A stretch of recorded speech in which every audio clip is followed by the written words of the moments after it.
I honestly don't think that the title is an exaggeration, as for me, Carole Tuesday is one of my personal favorite anime that has ever been made. In my personal opinion, it's one of the greatest music anime that has ever existed, and the performance at the very end gave me some very reminiscent vibes to the first performance that Carole and Tuesday, the two lead characters of the show, had going on for them. There's something so magical about just that performance and how honest this girl truly felt. I mean, just to see that energy, to see someone who wasn't playing a guitar, didn't have a piano, just a simple drum box there, and the fact that her voice just ate away at your soul, and then to have Eiko use her acoustic guitar and just tag along. Even though it was so brief, there was something so mesmerizing about that honest, raw, stripped down vocal performance, and just the way Eiko's guitar just really brought it to life, sort of a thing. I really, really hope this isn't the last we'll see the two of them perform. I have a strong suspicion that that girl might be involved in the one she's competing against. I mean, that could be an over-exaggeration because, we have seen them in mass, but there's something about just it feels like they're going to have to compete against one another, or maybe it will be a completely new character. Please no spoilers, of course, but I'm excited to see what's going to go down because truthfully, to see someone like Eiko, who's honestly had a pretty good time since our boy got involved in everything, right? He has a plan, he makes everything work out. And then in comes this man who charges like $100,000 to use his services, right? I mean, for a 2-week notice, we gotta rush through this, and then he just is like, come back when you find your voice. There's no denying she's talented, he says as much, but there's a clear difference between being a cover and making a song your own, right? I think that's the difference. When you hear cover bands and things like that, they're not always bad. I mean, you can have covers that take the essence of a song and make it into their own, and it's almost like you can't even recognize it. Even though the fundamentals are there, it's clearly their own vision. And Eiko struggles with that, right? She's very talented and she has her moments of almost like this epiphany, but ultimately she just regurgitates what's already been there. Where you have this girl on the street, right? Completely different vibe. That was her own song. We've heard that song in the world before, and just, it's so different. It's so captivating.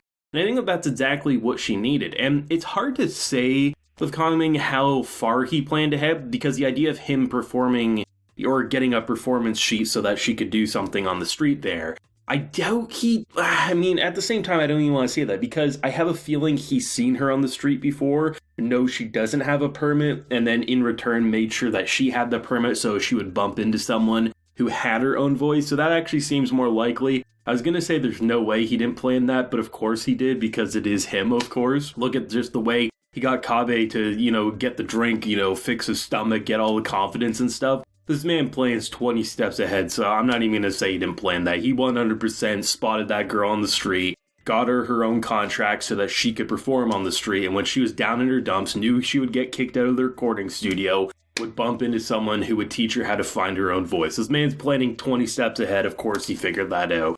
I just realized that on the spot. I was like, no, there's no way, and then of course he did. But I love the fact that this man, even with the idea of how they're going to post their thing, which they need 100,000 likes, and most people would try to post it soon, so they would have the full month in order to garnish 100,000. They're going to do it a couple of days before the deadline. And then, of course, the day before the actual deadline, our boy's going to go up against his rival, and it's actually a pretty brilliant plan because not only is she going to build her own confidence and steam and things like that, he, who is a major part of now the performance and the energy, will probably beat his rival. And even if he doesn't, there's going to be something that will then kind of piggyback off of the post, which then will get them to 100,000. Sometimes I'm not always okay with being convinced that, the group's going to succeed in their goal, like the 100,000 like posts and things like that. But with the way they've in such a calculated fashion, laid out the breadcrumbs of, Kongming not only helping Eiko find her own voice, we're having Koumei be able to tackle his own internal struggles of going up against his rival. By the time they do get to that 100,000, it just feels like they'll both have overcome their own personal growth, kind of like the thing that was holding them back from actually growing, and then in return, they'll be able to end the season with them probably at the festival, is how I'd put it. And it'll be interesting to see because I think what the show's done a remarkable job with is within a matter of minutes selling you on a new character. Whether it's the girl at the end of the episode, her beautiful voice, the way she's going to be a key asset in terms of getting Eiko to grow and feel more comfortable with being herself and actually being honest with her singing.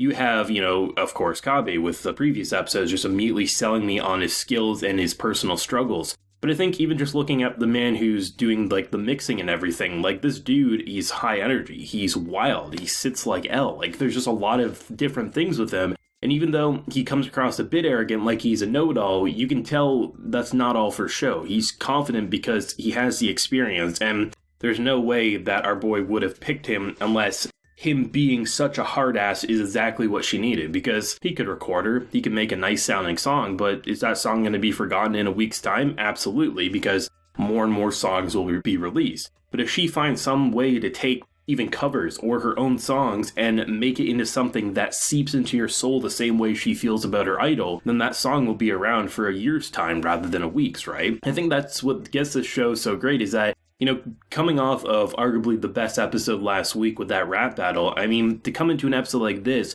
that truly wears its heart on its sleeve and has reminiscent feelings of Carole Tuesday and all these great different music anime, but still feeling like its own identity, I think that's what makes an episode about finding your identity, so great, is that it does use things I've seen in anime before, but similar to how, the girl on the street versus, of course, Eiko, there's two different ways to do it. Make it your own or just regurgitate. And this show doesn't regurgitate. It makes everything its own identity. And that's why we love this show, man. And that's why it just keeps getting more popular and more exciting the more we watch. Truthfully, like, this show, I never thought would have any right to be as good as it was. I mean, just given the fact that I didn't even hear about it until, a couple episodes into it actually releasing, right? But just to see how it's continued to grow and continuing to introduce new elements I didn't think we needed, whether it's the music producer, whether it's the sidewalk performance, and just the number of times I think it just can't get more interesting, and they spiced it up. I really thought this episode would be more dominated on the duo now working together. We got a brief moment in the beginning, but that was the smallest part of it, all things considered.